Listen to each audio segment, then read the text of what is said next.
কুয়েতে থাকি গয়ামি শেরপুর জেলায় বাড়ি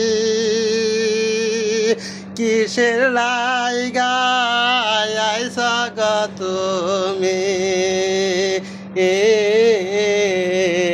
এই না নদীর ঘাটে রে তোমার লাইগা পরাণ কান্দে আমার